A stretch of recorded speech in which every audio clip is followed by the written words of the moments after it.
to her, Junie said, the most confident person I'd ever known, holding out her hand for the phone. I have to go, I said to Mazzy. Can we meet? No, I said.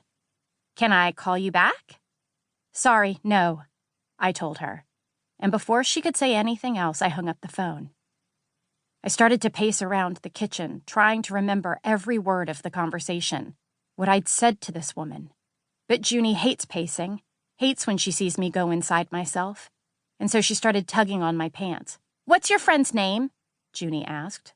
What? Oh, Mazzy, I said. Mazzy sounds like an imaginary friend, Junie said. Maybe she is, I told her. I'm not entirely sure that she's real. You're so weird, Mama, Junie said, smiling. And then, like it didn't matter at all, because she'd already forgotten, she said, Listen to me play these crazy drums. There was still time. I sat on the couch, and I watched my daughter, with 2 wooden spoons in her hands, absolutely wail away on anything that was around her. And my heart was pounding in my chest. It was over, I kept thinking. It was all over. And it was beginning. It was just beginning.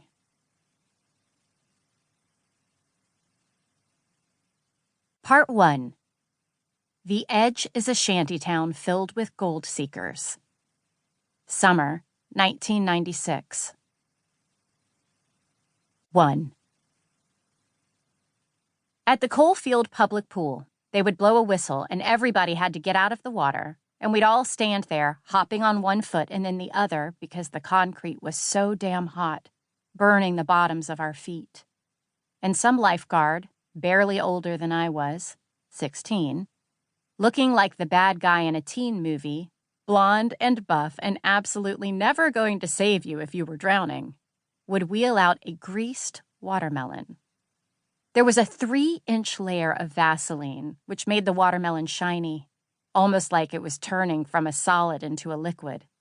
And the lifeguard and one of his evil twins, maybe with crazier muscles and a scuzzy mustache, would dump this watermelon into the water and then push it to the middle of the pool.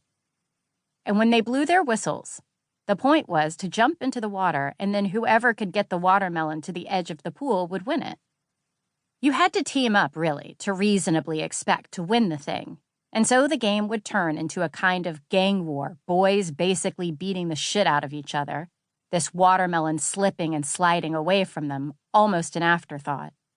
By the time it made it to the edge, the watermelon was covered in gouges from fingernails, pieces of the red meat of fruit spilling out of it, pretty much inedible to anyone except the person who'd won it.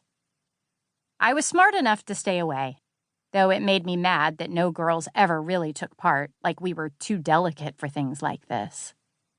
But the only time I'd tried, when I was 12, some old man with a snake tattoo on his arm elbowed me in the face and nearly knocked out my front teeth. The triplets, my brothers, were perfect for the greased watermelon contest because they were 18 and already giant. They were nearly feral, possessing a kind of strength that wasn't just physical but a psychosis that made them impervious to pain, which they tested out on each other all the time. But they didn't take part either because they used this time, while everyone was hypnotized by the watermelon, to steal money and snacks from unattended bags. I was standing there, my feet blistering, wondering why I didn't just go lie down on my towel and wait for the time when I could safely wade back into the pool and... What, exactly? Just keep wading around and around so you could never quite tell that I was alone? I hated the pool, but the AC had blown out back home and it would be another day before it was fixed.